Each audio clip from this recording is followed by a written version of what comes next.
Hello, in this video I'm gonna show you how to connect your Garmin DriveSmart 55 to the phone via Bluetooth.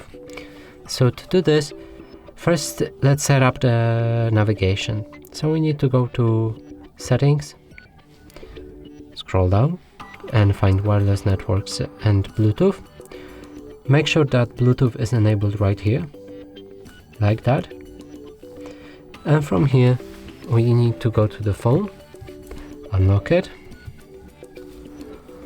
scroll down, go to Bluetooth, and make sure your Bluetooth on the phone is enabled too. Now we're gonna scroll down again,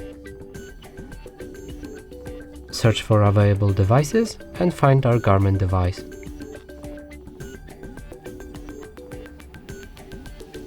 Now press on it, it will pair, and here I'm gonna press pair and press yes here, or actually skip the app for now. So now we have my device connected to the navigation. That's it for this video. Hope you like it. Please consider subscribing to our channel, leave a like and a comment below.